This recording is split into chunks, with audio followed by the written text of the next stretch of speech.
It's like it's not even real. It's like is this real? And it is. I mean, it's a goose. It's a felony. Welcome back to Cash and Capital. Johnny Bleed, thanks for joining us. Appreciate you, ladies and gentlemen. This is going to be fun. I've been looking forward to this for a while. I need to get a suit like that. I like that blue pinstripe.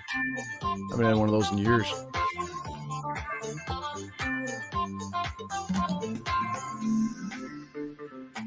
Let's go.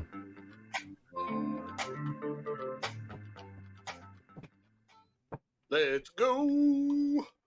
Cash and Capital episode 10. Can you believe it's 10 already? You can Javier your cake and eat it too.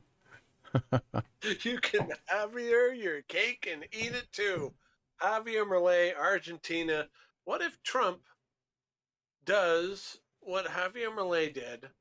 Afuera. Afuera. Yeah, you're gonna have to. No, it's not one of those words where you roll your R's. You don't roll your R's for afuera. There's no rolling R on afuera. Come on. Nope. It just don't sound right. Afuera. Afuera.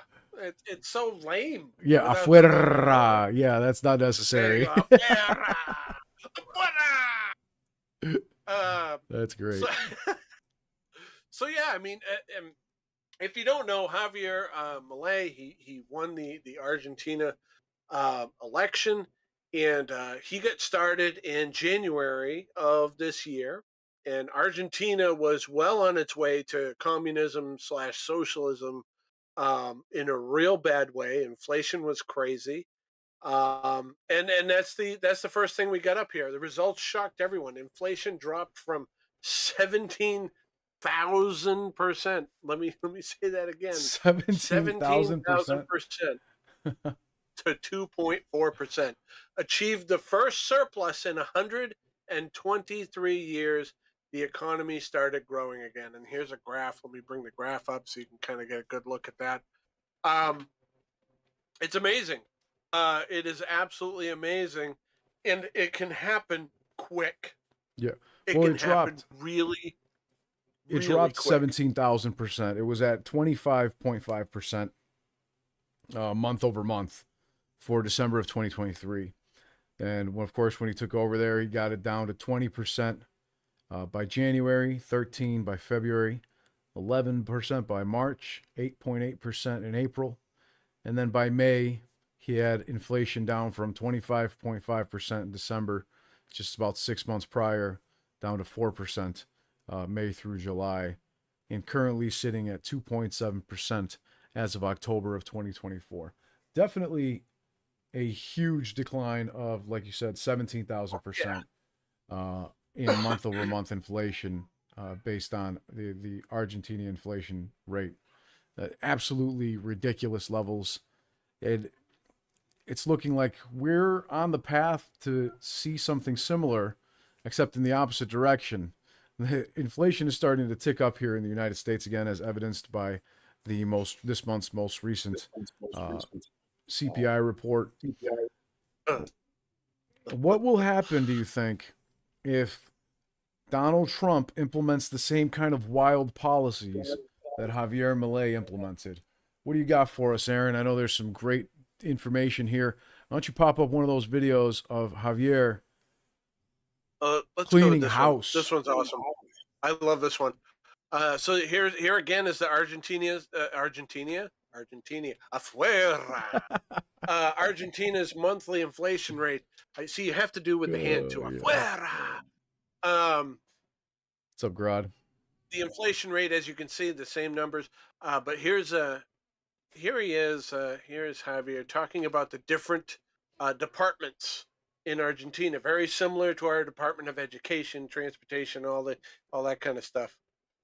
Ministerio de Turismo y Deporte, afuera. Ministerio de Cultura, afuera. Ministerio de Ambiente y Desarrollo Sostenible, afuera. Ministerio de las Mujeres y Género y Diversidad, afuera. Ministerio de Obras Públicas, ¡Fuera! Aunque te resistas. Ministerio de Ciencia y Tecnología e Innovación. ¡Afuera! Ministerio de Trabajo, Empleo y Seguridad Social. ¡Afuera! Ministerio de Educación. Adoctrinamiento. ¡Afuera! Ministerio de Transporte. Ministerio de Salud. ¡Afuera! Ministerio de Desarrollo Social. ¡Afuera! Se acabó el curro de la política. ¡Viva la carajo! Viva la Ministerio de revolución. Turismo y I love Deporte. it. Ministry. So if you can't read it, it's kind of small, I bet, for most people who are watching. Ministry of Tourism and Sports, Ministry of Culture, Ministry of Environment and Sustainable Development, Ministry of Women, Genders, and Diversity. They actually have a department in the government for women, genders, and diversity. Dude, we have a fucking DI policy and this massive DI role in government as well. So, I mean, that department's got to fucking go. It's afuera, you know, Doge. Ministry of Public Works. And he tried to throw it, it didn't go. And he's like, even if you resist. Ministry of Science, Technology, and Innovation, out. See, now, the thing is, that one sounds like, you know what I mean? Like, here's the thing, though. That one sounds like something you want to keep, right? Science, technology, innovation. The problem is a government department or ministry of science, technology, and innovation. Guess what? They stifle innovation and science and technology, control it into the ground, and regulate it, and nothing good comes out of a department of science, technology, and innovation. Aaron, you mean kind of like NASA and SpaceX? Right? NASA accomplishes this. SpaceX accomplishes this. Yeah. I mean, what Elon has done basically privately on a fraction of the budget, owned company, with a fraction of the budget, it is astounding. And people will be like, oh, well, you know, NASA, you know, they're the... But I bet you if you look at what NASA has had for a budget and what they've accomplished with that budget compared to what Elon accomplished with SpaceX and the budget that he had, it would be an absolute night and day. Mm-hmm. And so that again is that bureaucracy. So get that out of afuera. Ministry of Labor, Employment, and Social Security. Afuera. Ministry of Education. I saw a post online where some lefty was all like, oh yeah, you know, kids can't read at college level. They can't write reports. They can't do this. Yeah, get rid of the Department of Education. Well, didn't you just fucking make the point for us? Like, if they're here now, can the people who are in school now? So anyways, Ministry of Education. Afuera! Indoctrination is what he said about that. Ministry of Transportation. Pete Buttigieg.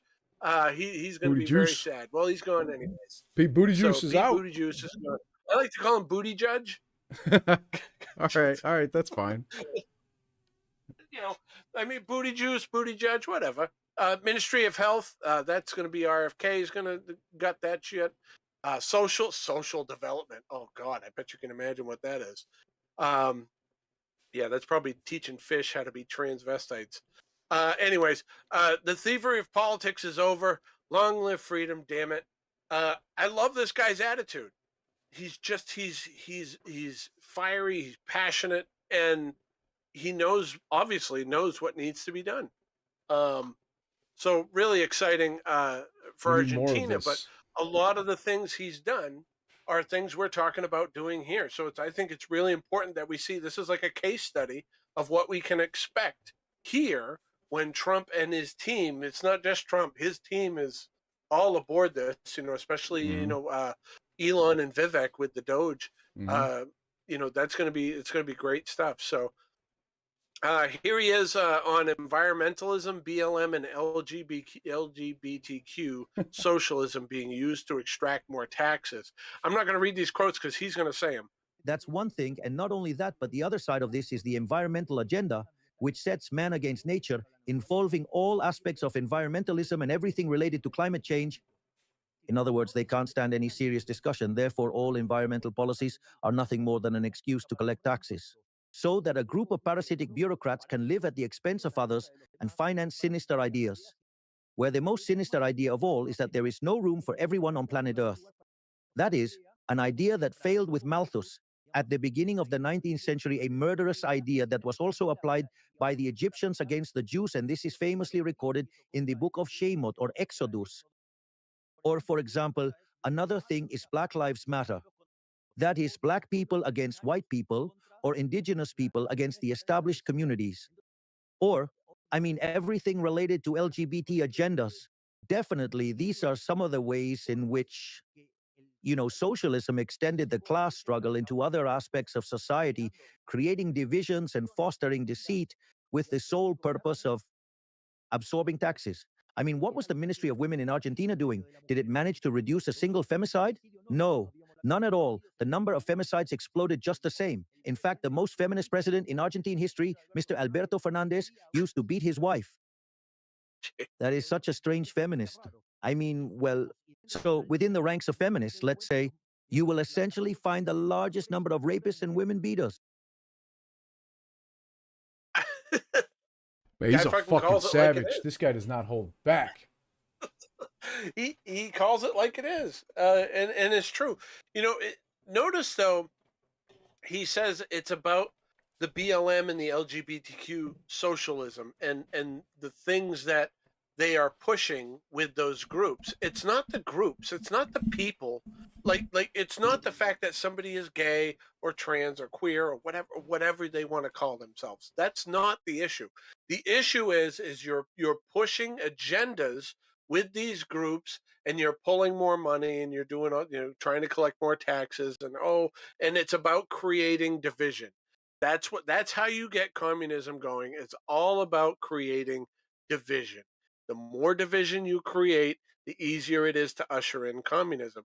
And I say this all the time, that united we stand, divided we fall is not just a snazzy catchphrase. That literally, like, our forefathers knew exactly what would take this country down. And it's about keeping us, like, if we get divided too much, they can take us out. So I'm glad to see that a vast majority, a big chunk of this country is united on a lot of this stuff. So that's really good. So we are united, and we showed that at the voting. I don't think it was anywhere near as close as it appears to be, but even still, 6 million votes is not very close when you think about it. That's a blowout, an absolute blowout.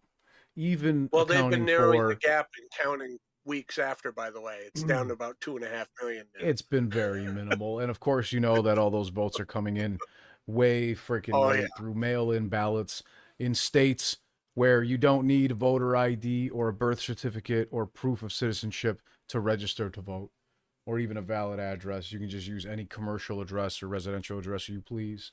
Thousands and thousands of people registered at the same house. Of course, that makes no sense, but it's been what's been happening in a lot of these leftist states.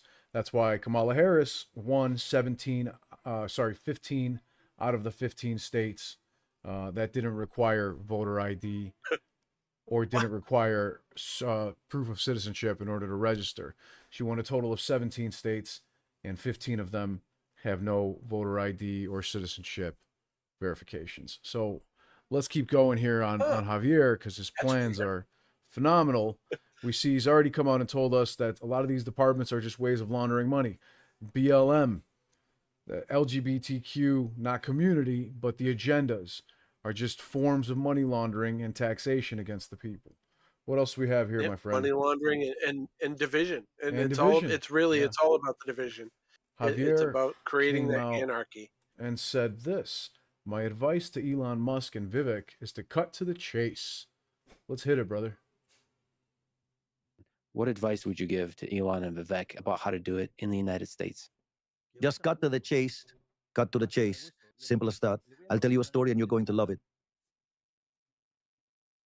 Currently in Argentina, due to the political balance we've achieved, we have had certain powers delegated from Congress to the executive branch, and therefore we can resolve it by decree. The deregulation minister, Federico Sturzenegger, in his ministry, shows a counter that displays in front of everyone there. Federico Sturzenegger.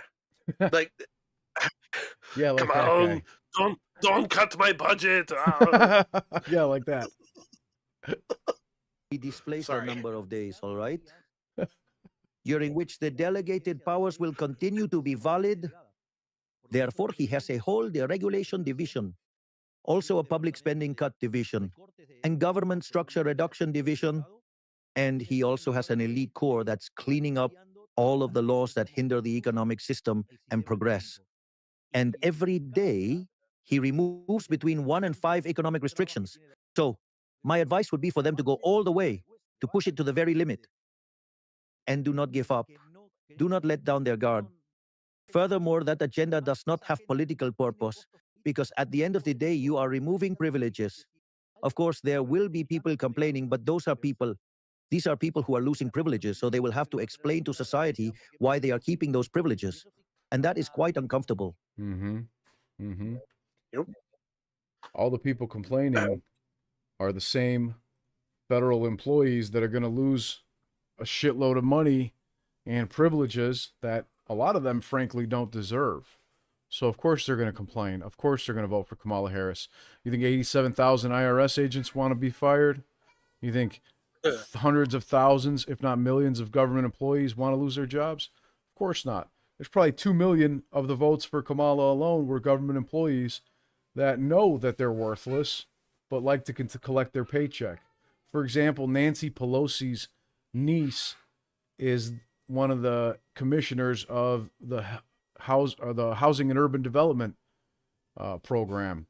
She makes like $189,000 a year to do basically nothing for HUD. Of course, nepotism is a great way to make money for your family. What do you got here, my friend? This is I'm going to have to read this, I guess, and we can talk about it as we're going along. This is how you revive an economy. Under Javier Milei's unapologetic free market agenda, inflation just hit a 3-year low at 2.7% monthly. The budget surplus is the first in 15 years. GDP growth projections soared to 8.5%. The stock market surged 125% this year. Dollar bonds are yielding a staggering 90% return. Investors are flocking, businesses are thriving, and people are finally catching a glimpse of real economic stability. These numbers are huge. Read that back to me one more time. Because inflation, inflation in December of last year was 25.5%, and it's down to 2.5% right now, right? Right. Wow. Read a few of them here so we can put them in the chat, because this is a lot of information. I want to jot this down. Budget surplus first in 15 years. GDP growth projections soared to 8.5%.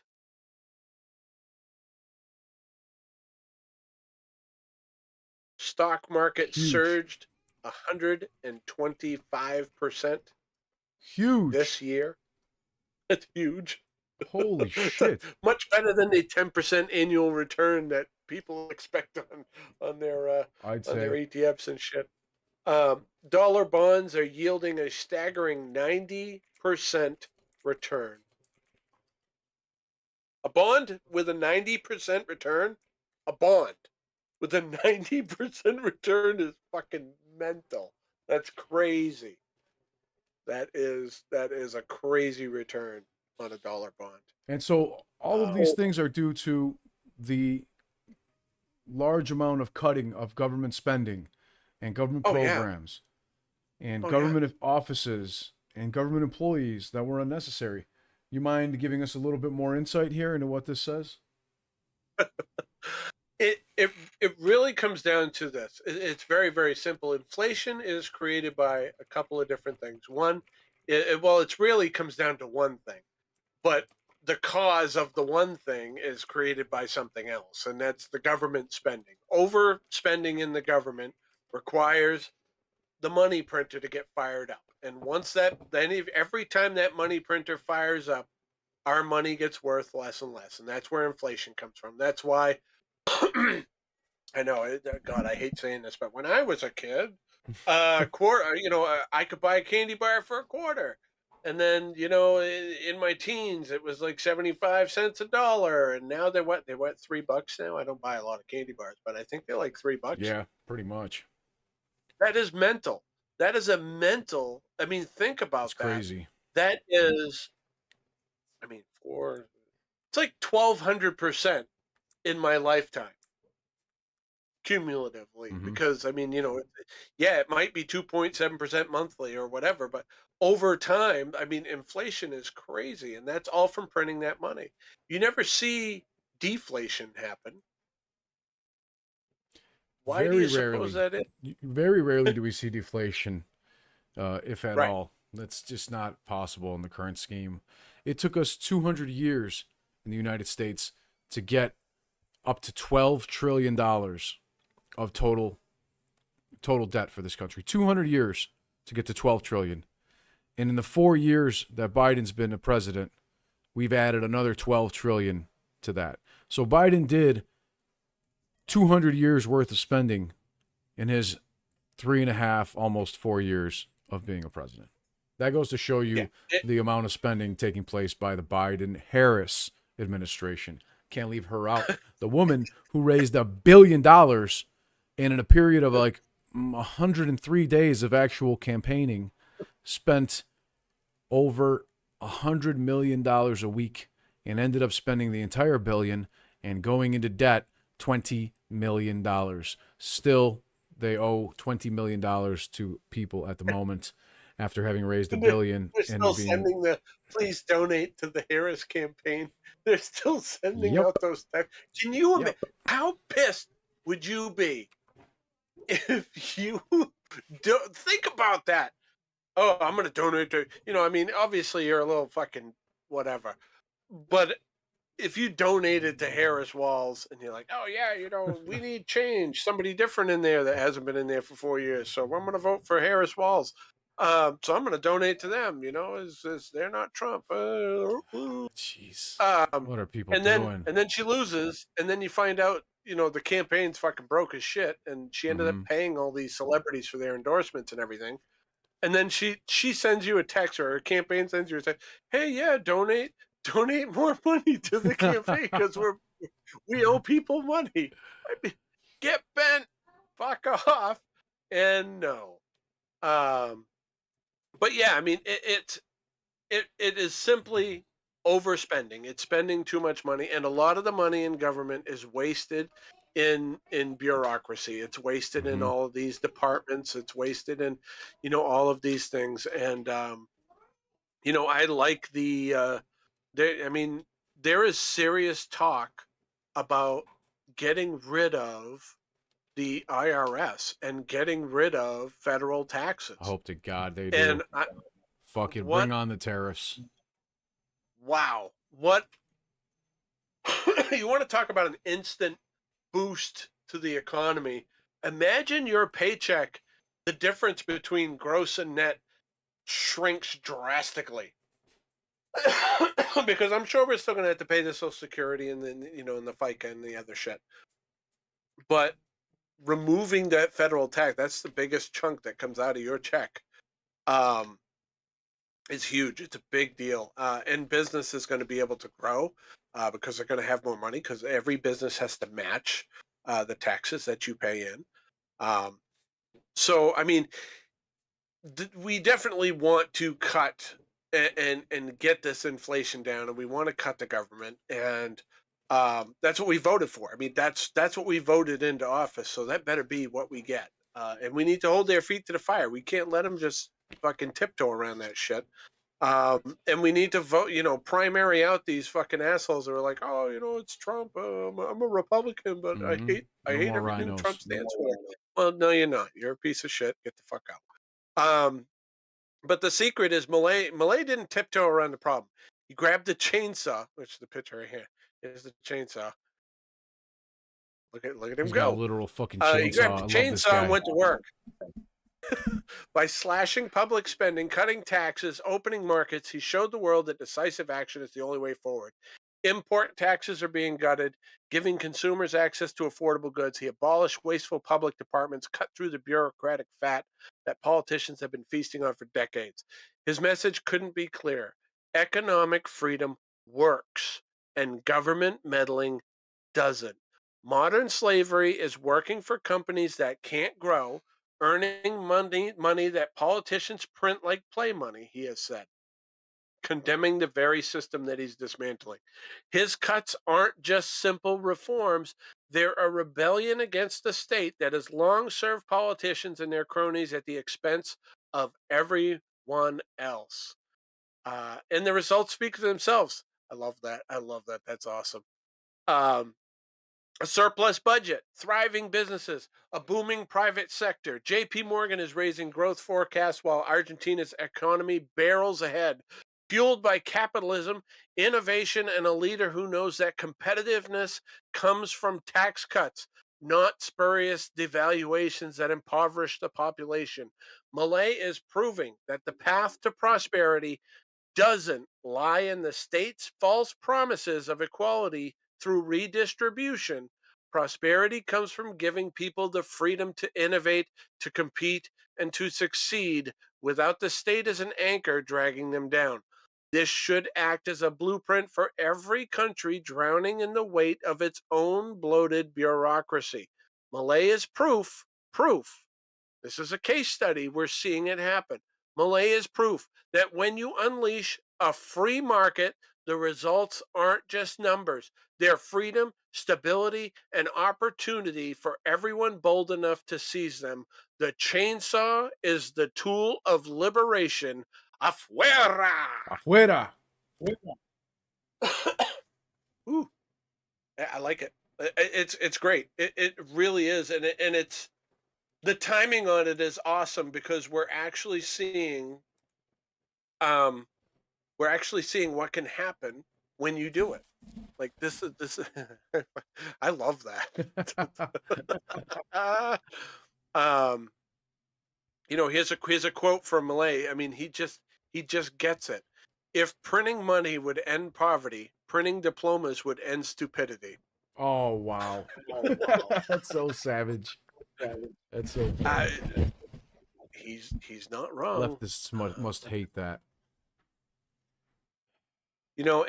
And the funny thing is what are we hearing right now? See, now I've got something queued up for this. But what are we hearing right now in regards to Trump and tariffs and all this? We're hearing from these voices, whether they be influencers or mainstream media. Oh, it's not going to work. It's not going to, all this negativity around the things that Trump is going to do. And, it's impossible. You can't do it. All of these kind of things. Well, guess what? The experts told Javier Milei it would be impossible. No, they sure did. To cut the government by more than 1 percentage point. They told him he couldn't cut the government 1%. 1%.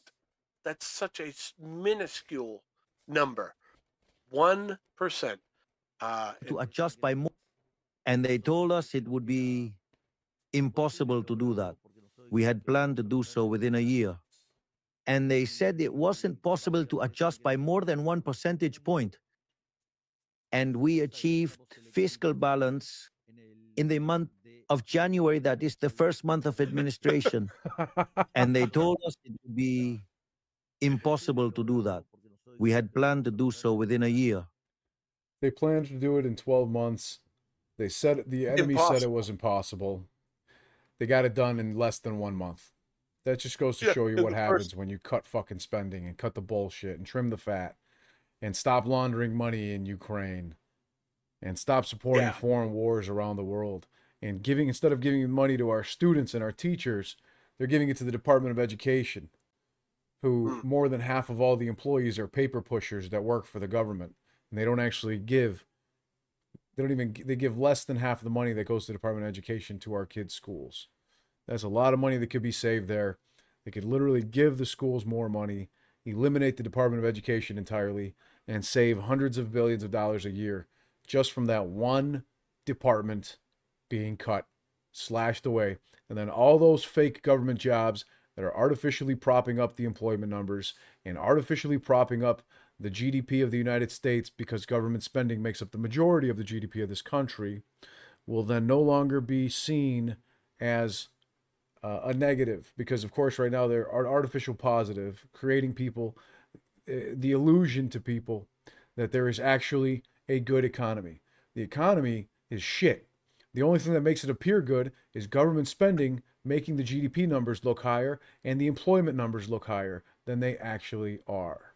We don't need fake government paper pusher jobs, right, Aaron? We need real fucking jobs where people produce things and provide services. Yeah. Bureaucracy is just simply that. It's bureaucracy. There's really no benefit to it. All it does is stifle innovation. It stifles growth. It keeps everything all controlled. And, if we don't micromanage the shit out of this, it won't work. I've been a business owner for a long time. And I own a call center. For those of you who don't know, I own a call center. And in a call center, you can micromanage. It's a numbers game. It's literally a numbers game. It's all about math. That's, if you have X number of agents working X number of hours, they get X number of leads or X number of phone calls. Like, it's all just a big friggin' math formula. I could micromanage the shit out of it, and I would die of a heart attack in a month. Yeah, you don't want that. Instead, you've got to sometimes let things happen as they are, and most of the time you'll find that things are going to operate just fine without you going, okay, if we move this tiny little thing here and we do this, okay, this person can only work in this campaign for 3.5 minutes every other Thursday, and then I've got to shift him over here, and he's got to change campaigns, but then he's got to use the other headset, because if he uses the big headset, he can't use the big, he's got to use a smaller headset because his voice comes across differently. Like, you'll go fucking nuts. You can't do that. That's what government bureaucracy is like. It's like micromanaging every tiny little thing. And it actually makes shit worse. Like, shit doesn't perform well that way. And again, here's more proof. Money under Milei, 11th straight surplus. So 11 months of surplus under Milei. Argentina posted an 888 million trade surplus in October, rebounding from a 442 million deficit last year. Exports soared 30%, fueled by agriculture and manufacturing, while imports grew 4.9%. Now, what is the important part right there? Because that's the thing, that's the big argument, is the tariffs are going to destroy everything. The United States is going to be destroyed with the tariff. What's going to happen is things are going to be made here, and we're going to be able to buy them here. And then we're going to start exporting our stuff out to other countries. And countries that are favorable to us, for us exporting out to them, will get a better deal on stuff that they send into us. It's all negotiating. It's all deal making. Tariffs are what the country was run on for the longest time. We didn't have these taxes. So there's no reason that the tariffs are not going to work. Up until 1913, the income tax has only been screwing Americans for 110 years. So up until 110 years ago, the first 160-ish years of this country, we didn't have income taxes.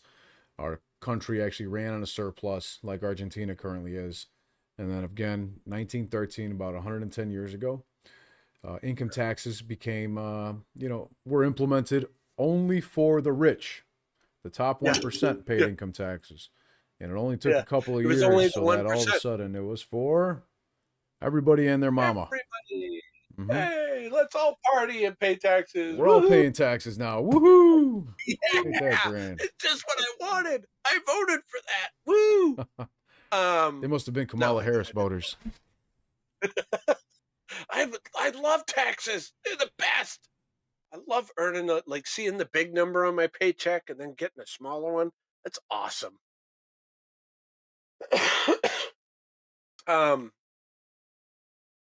You get a big number on your paycheck? Yeah, right.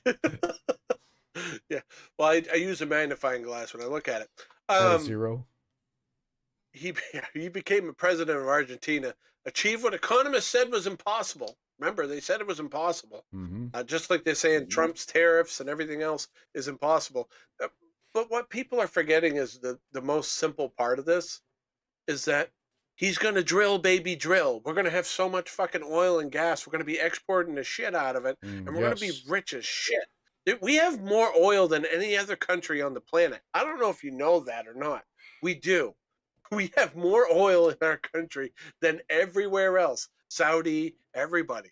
Okay. And that's why you think about it. That's why Saudi has always been kind of like, they're kind of the oil barons, the kind of the big oil guys. But they never really fuck with us too much. Why? Because they know if we go over and we just turn the spigot, their livelihood goes to shit. All we gotta do is just turn it on. We've got it. We've got plenty. He had a 2-hour interview with Lex Friedman, which we watched. Today I found out that Donald Trump stated that he's going to reopen the Keystone Pipeline XL. Not sure if you heard about that, but just found out about that about 30 minutes ago. Good.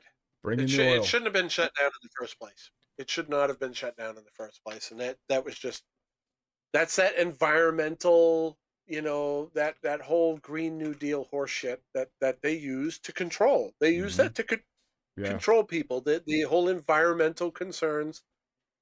If you look at actual scientific, like actual science, you'll see that the planet goes in cycles. It goes like this, then it goes up, and then it goes down.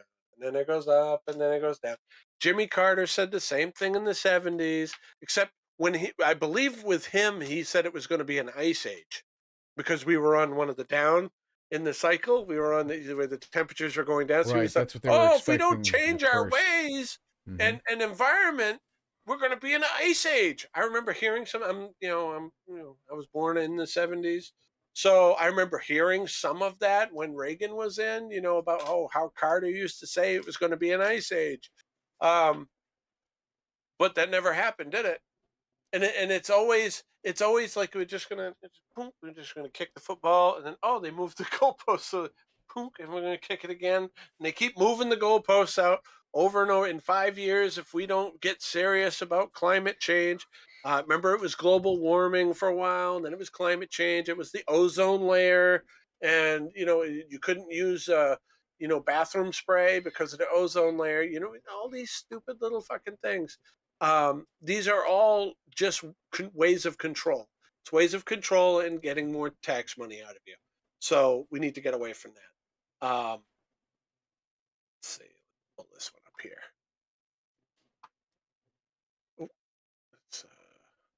That's not the one I wanted. That is not what I grabbed. That one, it might be the next part. The down slightly. Right here. Oh, you got the other one there. Ooh. Yeah. There's some big numbers. Javier Milei has cut more government than the Republican Liberty Caucus and the Libertarian Party has combined. If you are not studying his actions and his success, you're missing out on what should be done next. Pay attention. He is not a populist. He is a man who did spectacles with entertainment and then used those opportunities to teach economics lessons. Never compromised, never whined about pet issues, pure unadulterated criticism of state control and socialism. And here he is, we fired 50,000 public employees. We canceled cars. We canceled public works. We canceled telephones. We canceled discretionary transfers. And this is just like the stuff. That's the chainsaw. They cut it all. That's the chainsaw, and that's how you get it done. You can't be afraid to cut and get these out. And, I actually heard a few times now from people who are like, oh, but what about those people who have the government jobs? What are they going to do? There's a shitload of jobs.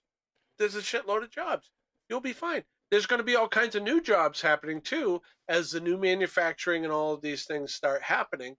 All these things are going to open up. There's going to be a lot of construction jobs. There's going to be a lot of creation jobs, a lot of contractor type jobs as we build new factories. And then once the factories are built, there's going to be management jobs. There's going to be factory jobs. There's going to be shipping jobs. It opens everything up. Like, there's going to be logistics jobs. Huh? Huh? Huh? Yeah. You know, all of that that all happens. There is a domino effect that happens when you inspire companies to come to our country and manufacture things here. It's not just a bunch of factory workers that make out on the deal. It's infrastructure workers. It's the people who build the factories themselves. It's the people who ship the goods back and forth. There's so many different things. Even you know, people who work for the power company or the phone company. You know, that's more service that they have to install and maintain. And there's so many there, electricians and plumbers and all of these. That it creates opportunity all over. Um, yeah, it's an opportunity economy. I'm gonna steal it back from her.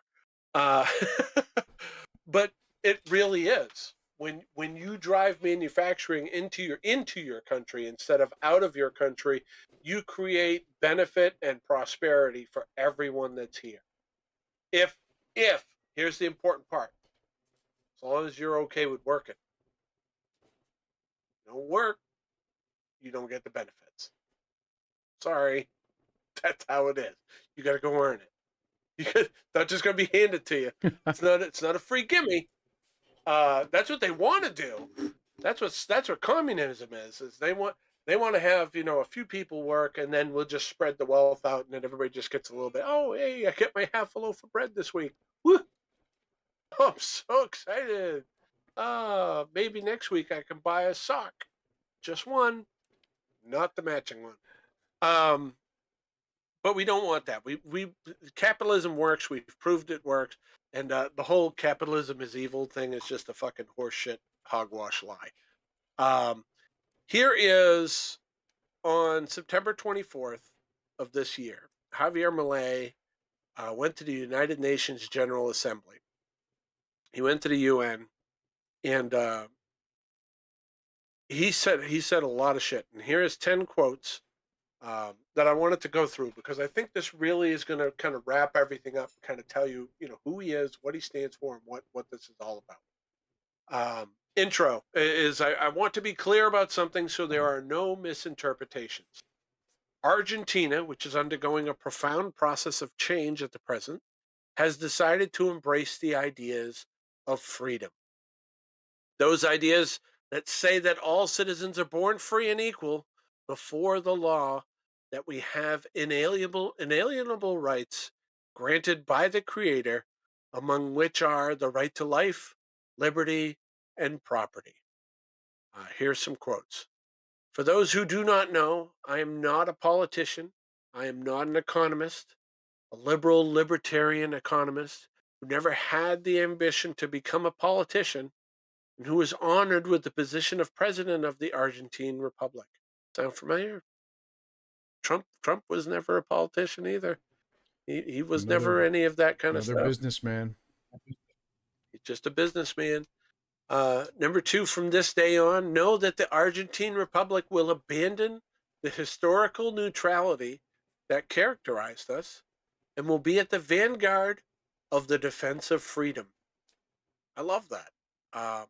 Number 3, Argentina will not support any policy that implies the restriction of individual freedoms of commerce, nor the violation of the natural rights of individuals. Number 4, we are at the end of a cycle. The collectivism and moral posturing of the woke agenda have collided with reality and no longer have credible solutions to offer to the actual problems of the world. Number 5, the 2030 agenda, which if you don't know what that is Klaus Schwab and the World Economic Forum, the 2030 agenda. Although yeah, Marcel's got it. Although well-intentioned in its goals, no, it's not well-intentioned at all. I disagree with that part. Is nothing more than a supranational government program with a socialist slant. It's a globalism. It's one world government, and everybody gets their half a loaf of bread and socks. You'll own nothing and be happy. That's you will eat the bugs. No, I fucking won't. No, this is America. We're not eating any fucking bugs. No, not happening. If the 2030 agenda failed, as its own promoters acknowledged, the answer would be to ask ourselves if it was not an ill-conceived program to begin with. Yeah, it was. Definitely ill-conceived. World history shows that the only way to guarantee prosperity is by limiting the power of the monarch, guaranteeing equality before the law, and defending the right to life, liberty, and property of individuals. And notice he says guaranteeing equality, not equity. There's a big difference between those two. Absolutely. Number 8, we believe in the defense of life for all. We believe in the defense of property for all. We believe in the freedom of expression for all. We believe in freedom of worship for all. We believe in freedom of commerce for all. And we believe in limited governments, all of them. Number 9, the doctrine of the new Argentina is nothing more nor less than the true essence of the UN, the cooperation of nations in defense of freedom. And finally, we invite all the nations of the world to join us, not only in dissenting from this pact, the pact of the future, but in creating a new agenda for this noble institution, the agenda of freedom. For those, there's some people who believe that Javier is, and you can go through the internet as forever, as we know. You can go through and find people's posts are like, oh, he's a globalist. Oh, he's a WEF and oh, blah, blah, blah. Proof's in the pudding. Yeah, he's gotten it done. He's gotten it done. That's He's gotten right. it done. It's about what you do, and he's what not people just say saying, about you. yeah, he's not just saying the right things. He's doing the right things. And agree. he's getting it done. The people of Argentina are better for it. And going to be better for it, and going to be prosperous for a long, long time. And I'm really happy that they got it turned around. We are headed in that direction, and we're going to get it turned around. And I'm excited about January for that. What do you think of his quotes at the UN? I think he's just talking a lot of common sense, and sadly, there's not enough world leaders out there saying it. The things are just they're too common sense for any politician to actually say. So it's refreshing to hear them from somebody who's not a politician, who is now, in the presidential seat, and that's kind of a very similar thing that we're seeing between Trump and Milei. Do you mind going over to the other tweets there, the 2 tabs to the left, the thread there? Yeah, scroll down there. I think this one's important. If you want to read through this, but I can if you want. Let's see. He says, when he took office, when Javier Milei took office, Argentina was on the brink of collapse. The country faced 17,000% projected inflation and was seeing inflation at 25.5% month over month. The establishment said reform would destroy the economy, but of course he had a different plan. He said, I hate the state. I hate socialism. I despise violence. And his solution was to take a chainsaw to cut through bureaucracy, says Ben Aberbook here in this tweet. The media called him literally a loco, which means the madman.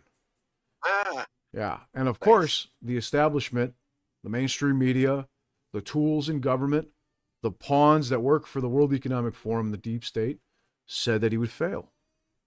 Go on down there for me, brother. In this first month, Javier cut 50,000 government jobs. He eliminated half of all the ministries, basically the bullshit departments like we have here in this country. He slashed thousands of useless regulations. Afuera! The results shocked everyone. Afuera! Inflation dropped 17,000% to 2.4% in basically a period of, it was down to 4.2% in a period of 5 months. And within 4 months later, it was under 3%. They achieved the first surplus seen by the country of Argentina in 123 years. 123 fucking years, ladies and gentlemen. That is what we're missing here. Okay? This was a huge, profound shift. People said the bureaucracy was too big to cut. and he proved them wrong in 30 days. A bigger revolution is brewing. This guy literally drained the fucking swamp. Now you got Elon Musk, Vivek Ramaswamy, and Donald Trump set to drain the swamp in the United States with the Department of Government Efficiency. Milei and Musk have had multiple meetings in person, as you can see, even here in our thumbnail for the channel. And Javier said, they, Musk and the Doge department and Trump, are going to replicate the Argentinian model in America. Hence this video right now. This is a case study in what happened in Argentina, what Javier Milei did to make a significant difference, how everybody said they couldn't do it, and of course they fucking did. He says, what caught Elon and Vivek's attention? Not just the numbers, but the method. A daily counter showing regulations eliminated. The system they want for Doge. Milei's advice to Doge was simple. Cut to the chase, push it to the very limit, don't let down your guard, and remove every privilege. The blueprint is ready. And of course, this terrifies the bureaucrats in D.C. Argentina proved you can cut 15% of all government spending in a matter of 30 days. Right now, the Biden-Harris administration are spending $1 trillion per month. In the last 4 years, they spent $12 trillion in government deficit, government debt, which up until recently, it took 200 years for the United States to achieve that. So they spent basically through GDP and government spending, increased the debt by the same 12 trillion that it took 200 years previously to get in a matter of 4. No chaos, no collapse, just results, says Ben. Doge is taking notes. The interview reveals something bigger, the interview between Lex Friedman and Javier Milei. This isn't just about Argentina. It's a global playbook. Trump, Elon, and Vivek are watching. His message was clear. You don't need decades to reform. You don't need to compromise with corruption. You just need the courage to act. That is a beautiful, beautiful summary of this long podcast that I thought was really important to share with everybody, because it shows that you don't have to put up with the corruption. A country, big or small, when run inefficiently, is like a business. How long can it continue to bleed out money before it's destroyed? Nothing lasts forever, not even the infinite money printer, because it's really not infinite. We're paying for it every single day.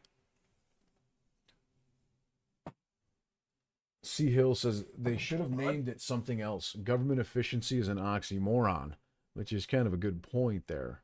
And Tully says, let's make our roads better and greater again. Lord knows our bridges and roads and infrastructure and railroads definitely need an overhaul, my friend.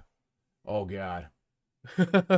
And you take the specifications from the customers and you bring them down to the software engineers. Yes, that's right. Well, then I just have to ask, why couldn't the customers just take them directly to the software people, huh? Well, I'll tell you why. Because engineers are not good at dealing with customers. So you physically take the specs from the customer? Well, no, my secretary does that, or the fax. So then you must physically bring them to the software people. Well, no. Yeah, I mean, sometimes. What would you say you do here? Well, look, I already told you. I deal with the goddamn customers so the engineers don't have to. I have people skills. I am good at dealing with people. Can't you understand that? What the hell is wrong with you people?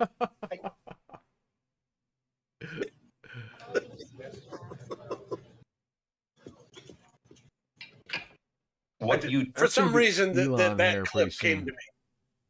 That was perfect. That was a perfect all right. response. Well, I think we understand what Javier has done, and I think we know what Trump and his team are going to do. The only question is, what will it be like after? And I think it'll be like this. Here's Javier at Mar-a-Lago doing the Trump dance. There we go.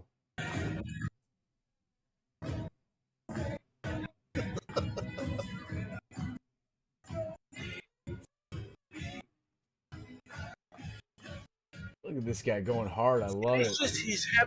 He's just having fun with it too, which is awesome.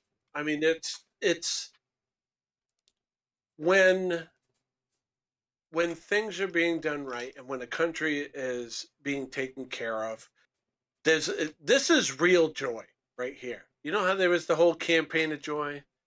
You know what I like too is that the Trump dance. I'm doing the dance people now. Aren't afraid to it's joy.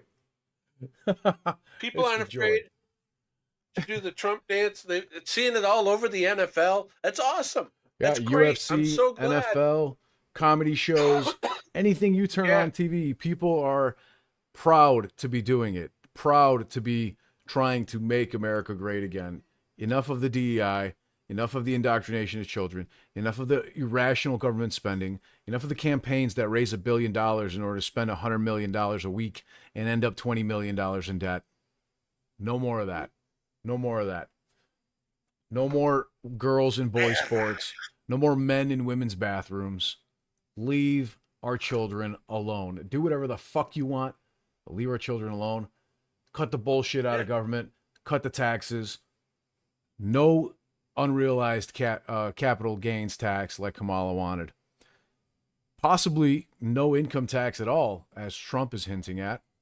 No tax on tips. No overtime tax.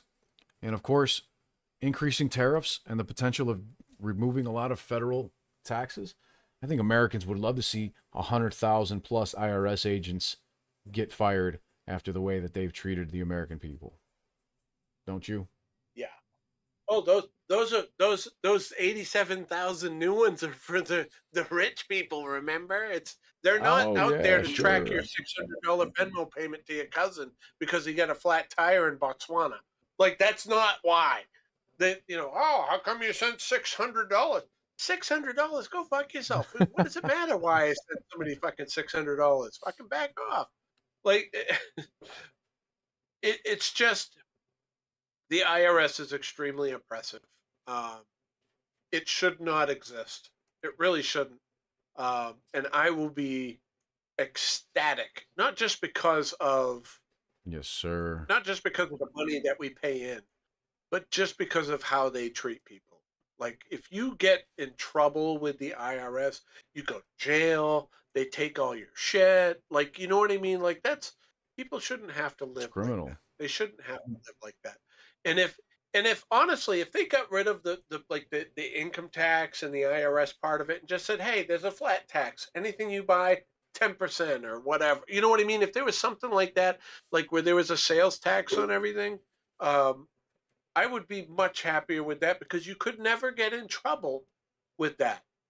You wouldn't be able to afford something instead. You know what I mean? Like, it's not like you're going to have the money and then all of a sudden, oh, hey, we got to take some of that later. Like, our system is broken, and I'm so glad we're going to be making steps to fix it. And that makes me very excited. Not for me. We were just talking about this before we started up tonight. It's not about me. Granted, I'm going to enjoy the benefits of it, but it's about my boys. I got 2 boys. Marcel has kids. It's about his kids. It's about making a better future and a better life for our kids and their kids and generations moving forward. It doesn't mean we're not going to enjoy it, because I'll fucking enjoy it. I will enjoy it a whole lot. I think we already are, but we haven't even gotten into in the presidency yet. It's going to be a long month here, month of December and the rest of November and part of January as well. So we got a couple of months yet to go, and I think we just need to hang on tight there before we can get Biden and Harris out of office. Today they announced that a $6.7 billion loan that they gave to Ukraine, the American people, I should say, we gave to Ukraine, no longer has to be repaid. So now we just gave them another $7 billion out of our pocket, my brother. At this point, what they got, I counted as gone. Oh yeah, it's like gone. I said, It's gone. I've owned a Absolutely. call center for a lot of years. I have a list of people who I've lent money to. I'm never going to see a red cent of that money ever. It's gone. But we kind of just got to think of it that way. If we do get money back from them, great. But I'm not anticipating that. Let's just focus on us getting our shit right, getting our country right, getting everything right here, and that money won't mean shit to us. That won't matter. That 6 million won't matter at that point. Granted, I do want them to pay us the fuck back. Don't get me wrong. But if they don't, it shouldn't matter. We should be so fucking strong that it shouldn't matter if they pay us back or not.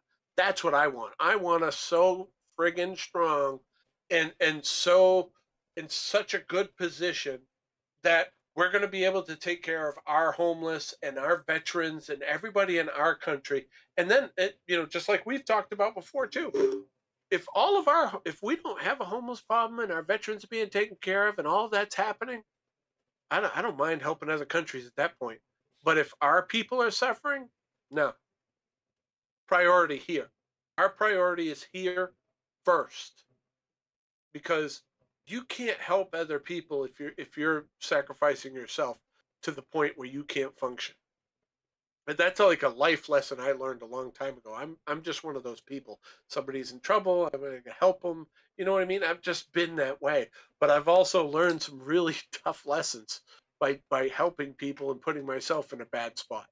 And you need to take care of yourself first, and then you can help people, and you can actually help people more once you've taken care of yourself and your situation first. I'm excited. Javier, he is so fun. He is so full of energy, and he's shown us the blueprint. He has shown us the way, and I'm really excited to see what Doge does and RFK and Trump and the rest of his team. What a team. He's got such a good team.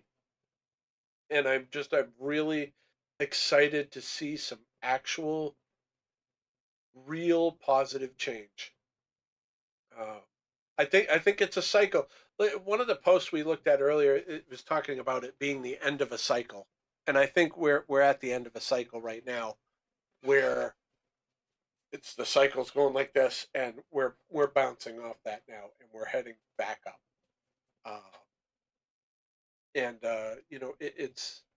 It's exciting. I'm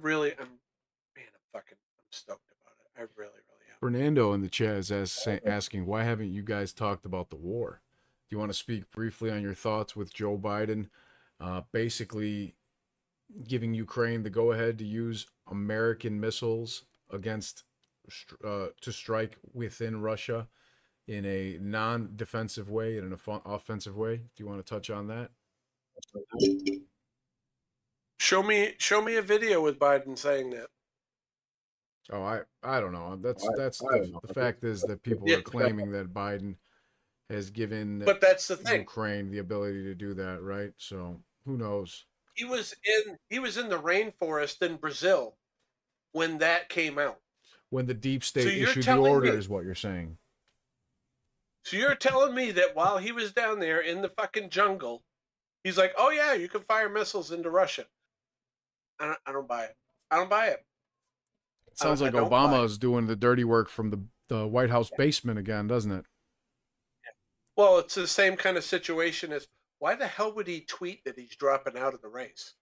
Why would he tweet that? Right. Why would he tweet that and not have like a message from the Oval Office? Like that's seriously. No, I agree. Think about that for just a second. You should be sitting at the Oval Office saying, "Hey, I gotta drop out." Like that's a real conversation. You don't just shoot a fucking tweet. A tweet?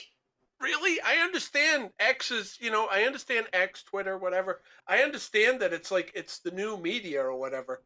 But you still need to have that press conference or, a fireside chat, something more than just a tweet. That's why I think that that's bullshit too. I think my personal opinion is I think they snookered him out of it. He was pissed off, so he kept undermining Kamala every chance he could. It really felt that way. And I don't know if you saw the video of him and Trump when they met at the White House. They're all he smiles. Looked really fucking happy. Yeah, he looked really fucking happy. He's like, haha, bitch, that's what you get. He's like, I voted that's for what you. Get, bitch. He had his MAGA hat on. Yeah, that's what you get, bitch. Because I think he's a vindictive prick like that. I think he's got more. I think he's got a lot more going on mentally than he appears to have. Number one, and Ukraine is just a big money laundering. That's all Ukraine is. With Burisma and Hunter Biden, and they've gotten kickbacks from. It's more than just that. It's the military-industrial complex is making a shitload of money in Ukraine.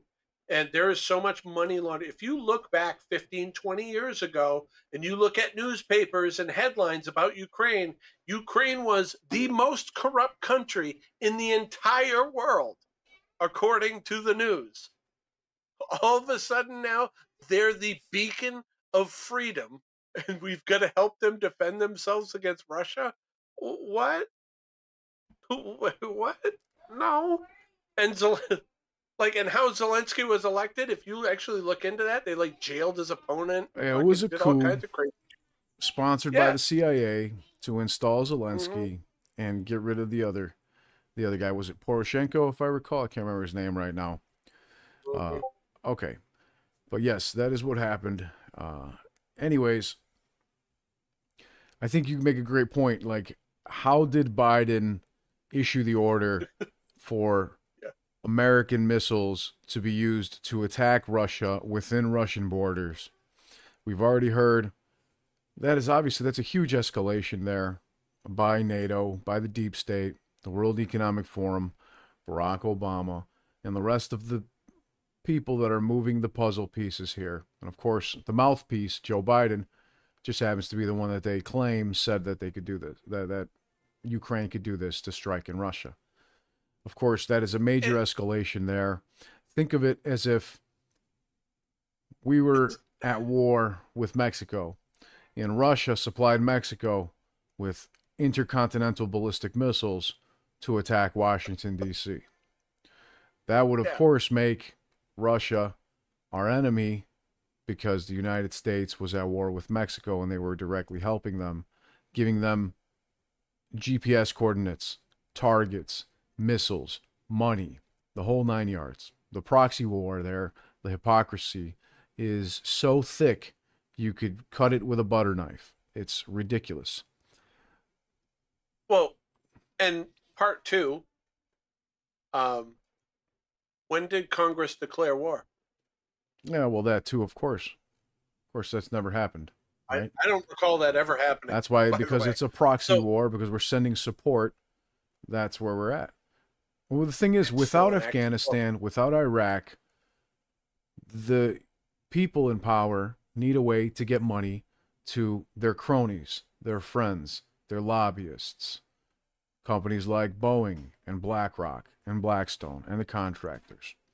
Without Iraq and Afghanistan and Iran war, all these other wars, right? The only thing they can do is funnel all of that money in through to BlackRock, of course, through Ukraine. It's the only way they can do it. That's why they continue to send hundreds of billions of our taxpayer dollars. And like you said, Aaron, we're not deciding for ourselves here what if all of our people in America are taken care of, then to help someone else. The United States government is deciding that we're not worth being taken care of, and that our money should literally be taken out of our pockets and sent to other countries, because that money is coming out of your pocket. The inflation is the invisible way that the government pulls the money out of your pocket and gives it to other people. So those other people, Ukraine, can then give it back to their contractors and their companies like BlackRock and the Soros and the Rothschilds. They can then make money on it, bring it back into our country here, a fraction of it at least, for their company give kickbacks to their employees and their subsidiaries. So all of it is just one giant game, and to them, we're a bunch of pawns. So, Fernando, I really appreciate you asking the question as well. The fact of the matter is that we are now on the brink of nuclear war with Russia and a bunch of other countries in general, because, of course, if Russia gets into a nuclear war with the United States, China's going to jump in, the United Kingdom's going to jump in. Next thing you know, we've got North Korea, South Korea, and God knows who else involved, and just dozens and dozens of countries. The only thing that gives me solace is that when you look beyond what you're actually told by the mainstream media, you would understand that a man like President Putin, as ruthless and savage as he is a very smart individual. And he is basically the only adult in the room, surrounded by children in the deep state, the United States of American government, who are playing war with all of our lives and playing games with all of our lives in order to launder this money. So this adult in the room is the only reason that the majority of the population on the planet Earth is still here. Because I do think he's too smart to take the bait and send a nuke into Ukraine. However, I know he's not hesitant to send intercontinental ballistic missiles and other sorts of artillery into Ukraine. And I wouldn't be surprised to see if Zelensky's even in the country, which he probably is, and he's probably somewhere in fucking France, hiding like a pussy that he is. If he was in Ukraine, they would have already bombed the shit out of him in Kiev and he'd be dead. The fact of the matter is that Putin is an extremely intelligent individual who has been in power for the last 20 some odd years in Russia. And even at war with our country, acts like the only adult in a room full of children. And a lot of people should literally be thanking him for not starting nuclear war. When in reality, if it was the other way around, I wouldn't be surprised to see, Biden administration doing something. And Jordan says it's like mistaking kindness for weakness. And that's exactly what it is. Yeah, they're mistaking his intelligence and care for other people around the world, Russians and others around the world in general, and the value of a human life. They're mistaking that for weakness. And that's a big problem there. So I think they're well aware that they've got a couple of months here to crush Ukraine a little bit further. And then, another adult will join the room, Donald Trump, and they can have a discussion logically between individuals. What do you think about that, bro? Putin is not an idiot. And if you think he is, you're extremely naive. And that doesn't make me a Russian asset. Right, yeah. You're a Russian asset for speaking logically. That's what they're calling Tulsi Gabbard now, is a Russian asset. Oh, really? Why did they let her serve in the military for 26 years or whatever the hell she did? If she was a Russian asset, why the hell would she be in the military, though? It's just stupid. It's just they play that game. It was a Russian asset. Oh, it's a Russian this, a Russian that. Just stop. Broke Cracker over in the Rumble chat says Ukraine might as well be the 51st state.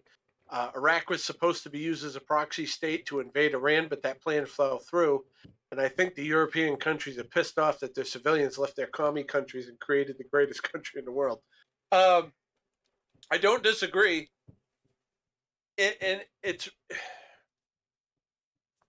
There's so many things that are not right with the war. There's just that we could really do a whole episode on just that. Mm-hmm. But I would ask you one simple question for anybody that remembers the Iraq War. Do you remember all the footage of the Iraq War? How come we don't? There's no fucking footage of the Ukraine War. Very minimal footage. There's like very minimal. Very minimal. Yeah. And it's all very curated. Like, oh look, they blew up a hospital. Yeah. Oh, there's a child's doll on the ground. Oh no. Oh, wait a minute. This is the same hospital that was blown up 12 years ago. Here's a picture from 12 years ago. kind of weird, right? It's all very curated. It's all very doctored. It's all very presented very carefully. But there's very little footage, and that just screams bullshit. But the big part about it is talking about Iraq and talking about Ukraine and all these wars, and Marcel hit on this. The Rothschilds own the central banks. The central banks have funded both sides of every war since they've been around. Iraq, think what you want about Saddam Hussein, and I'm sure he wasn't a great dude. I'm sure he wasn't. But the reason the Iraq war started is the Rothschilds came in and said, we want to put a central bank in Iraq. And he said no. All of a sudden, we're having a war with Iraq. Read up on Gaddafi. Gaddafi, I was just going to say the same thing. Every country Read up who on opposes what them. he did for his people. What he did for his people was amazing. Mm-hmm. His people were in great shape. They wanted to put a central bank. All of a sudden, guess who's the biggest villain on the planet? Muammar Gaddafi. And we're bombing the shit out of him in Libya. Now, what is one of the things that Putin has done recently? He's gone on the gold standard. He has moved the ruble to the gold standard, which gets him off of the central bank, and he started doing the BRICS stuff to get other countries on the gold standard and away from the central banks. Why do you think he's the big villain? Now, that doesn't mean he's a great person. I'm not saying anything like that at all. I am saying simply use the logic circuits in your brain. If he's moving away from the central banks, you can damn well be sure, whether he's good or evil, the people who own the central banks are going to make him out to be the bad guy. Whether he's good or evil, I don't know. I don't know whether he is or not. I'm just saying that whichever he is doesn't matter, because he's getting away from the central banks, and that instantly makes him a bad guy. And so that's, do with that information what you may. It doesn't make me a Russian asset either. I am purely New England, believe me. It means New England America, if you couldn't tell by the That's accent. right, New England American. The only real New England. All right, thanks for joining us, everybody. We'll be back next Wednesday with another episode of Cash and Capital, 8 p.m. Eastern. Go ahead and like and subscribe if you guys want to check us out again. Have a great evening. Enjoy your week. Appreciate you guys. See you.